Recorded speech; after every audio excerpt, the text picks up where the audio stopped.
E aí, Resistência? Aqui é o Rogue trazendo mais um vídeo de atualização de novidades que chegaram em março no Chaotic Recode. Mais algumas cartas, como a nova gestão, nova administração do site, está com essa meta de 10 novas cartas por mês. Então vamos dar uma olhada, uma conferida nas novas cartas que chegaram e se elas impactam o meta ou alguns decks interessantes do site ou não. Vamos nessa então ver o que é que chegou de novo. Começando com Ginahash, o Extintor, um Caral Marillion que tem status acima da média em poder e sabedoria, como todo Marillion, 0 Music Counter, elemento água, 45 de energia, o que é razoável para um Caral, geralmente os shards já dão mais energia, e as habilidades incluem a prova de fogo 20, e quando ele causa dano de água a uma criatura, essa criatura perde o elemento fogo. Então, como o nome bem sugere, ele é uma criatura totalmente anti-fogo, anti o elemento fogo, tanto com o elemento Proof, Fireproof 20, e poder remover o elemento fogo a cada ataque. Isso pode ser incômodo em alguns decks, que o elemento fogo é importante. Os decks de Submundo Burn, eles utilizam os ataques como algo secundário. O principal foco é o Burn com Mildics, equipamentos e habilidades. Então, perder o elemento fogo pode não ser tão incômodo para esses decks. Já para outros decks que usam, por exemplo, Magnum Engulfed, que consiste em você dar mais fogo 5 para sua criatura, aí já pode ser bem chato. Mas essa carta Marillion é um counter muito específico. E aí acaba que, se ele cair com um deck muito dependente de fogo, é vitória certa. Se ele cair com algum deck que nem tem elemento fogo, o que é bem comum, já que esse elemento é bom, mas não é o melhor do jogo, então essa carta vai ser bem subutilizada. Esse é o grande risco, a grande questão de você ter um counter muito específico, ou de fazer um deck ao redor dele. Outra carta que chegou foi Indigo Groove, ou Bosque Índigo, que é uma carta de local, iniciativa poder, que tem o efeito de quando se torna um local ativo, você pode sacrificar uma criatura que não é conjurador, e se você fizer isso, você pode trazer de volta um conjurador do seu descarte para qualquer espaço aberto. E o conjurador volta sem Magic Counters, o que é normal para as criaturas revividas.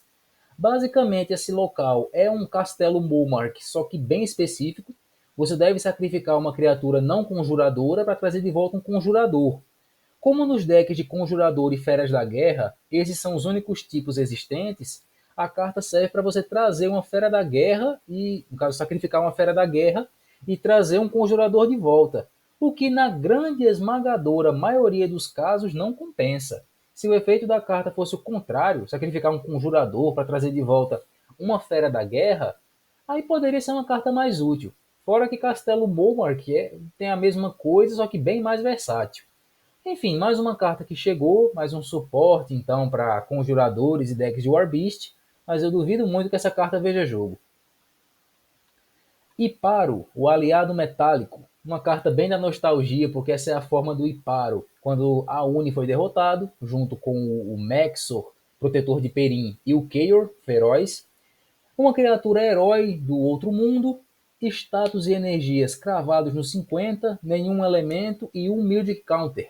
Mas ele tem a incrível habilidade de, no início de cada turno, o Iparo se torna uma cópia da criatura do oponente, de qualquer criatura. E aí ele ganha as mesmas habilidades, disciplinas, elementos, energia, tudo. E aí ele se torna uma cópia mesmo da criatura. Usar ele como lutador, eu acho que é muito inviável, porque o seu deck de ataques vai ter que ser idêntico ao deck do oponente. E é uma coisa que você não pode prever. Se vai ser ataques de disciplina, de elementos, de dagger, enfim, como é que você pode buildar isso? Eu acho que esse é um efeito único, muito interessante, mas que é bem difícil de usar na prática. Acho que o principal uso dele, se tiver algum, vai ser para copiar algum suporte genérico. Por exemplo, o X-Torque, que dá Element Proof para todas as criaturas. O Iparo pode copiar ele. Ou o Headmaster Ankidia, que é uma carta mais popular. O efeito de copiar o Strike 10, se a sua criatura perder a iniciativa. Pode ser algo interessante. Acho que o principal uso dessa carta, se tiver algum, vai ser esse. Copiar algum suporte genérico. Mondorondo, Esse é um Mythic Mypedium que chegou, é um Mythic de custo 2 que tem o efeito de o ataque alvo conta como o primeiro ataque jogado nesse combate. Isso para deck de Strike é um efeito interessante, por isso que cartas como Before the Storm têm uma relevância esmagadora nesses baralhos, só que Mondo Rondo não é uma carta tão boa assim. Primeiro porque custo 2 para Mythic Mypedians é muito caro. Geralmente os lutadores até suporte só podem jogar um Mythic de cada vez. Então, enfim, é complicado saber se essa carta vai ver jogo. Before the Storm é uma carta que funciona. Geralmente o strike do primeiro ataque é de 20 ou talvez 30 no máximo. Não sei se usar um Mythic de custo 2 compensaria para isso. Eu até agora não vi essa carta jogando. Next Doors, talvez a carta mais relevante que chegou nesse patch.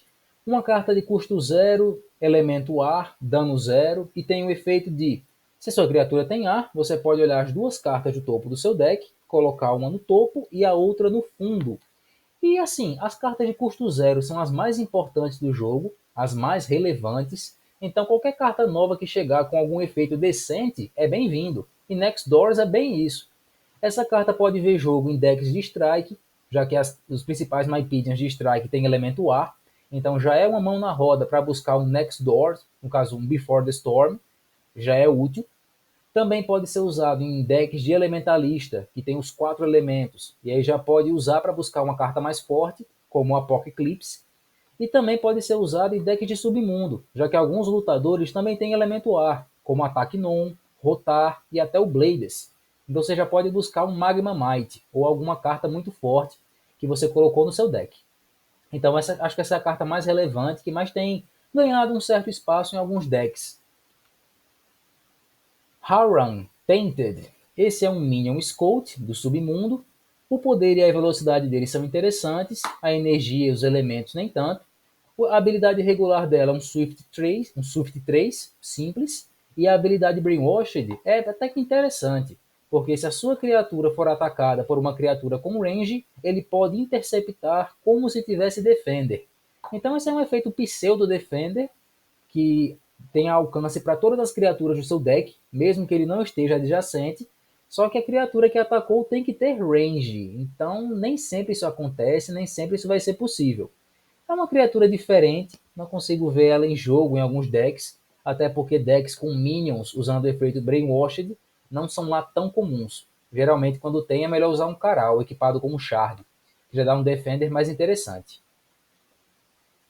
Skythia, a espiã de Gothos, mais uma carta que chegou.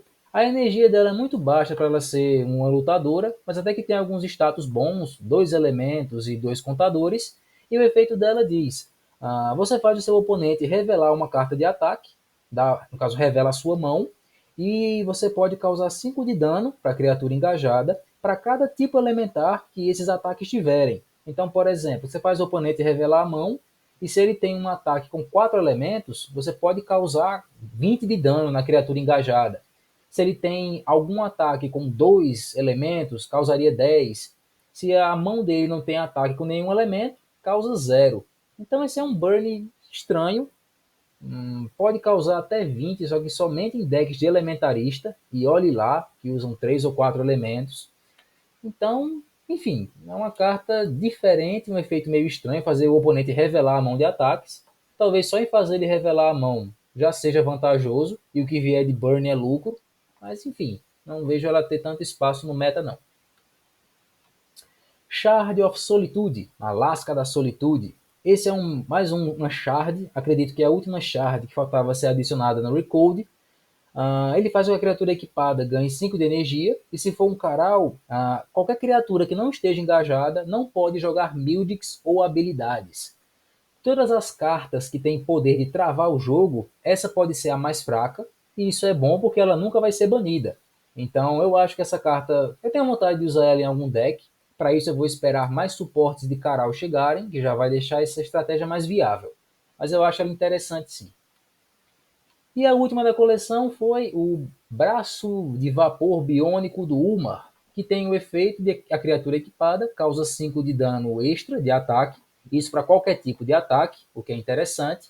mas se ela causa mais de 20 de dano, você sacrifica o equipamento e causa 20 de dano na sua criatura. E isso não é lá muito legal. Essa carta eu acho que pode ver jogo em decks de Gantrak, já que o dano se torna zero, só existe redução de disciplinas, mas mesmo para esses decks tem equipamento bem melhor para usar. Então, não sei como essa carta seria útil, então não cheguei a ver ela ainda em nenhum deck. E é isso, essas são as novidades. Deixa um like, comenta aqui embaixo o que achou, que cartas ainda está esperando. E é isso aí, no próximo mês mais cartas vão chegar e eu vou trazer para vocês também. É isso aí, pessoal. Vem para o nosso Discord para conversar sobre Chaotic, para aprender. E é isso aí. Até o próximo vídeo.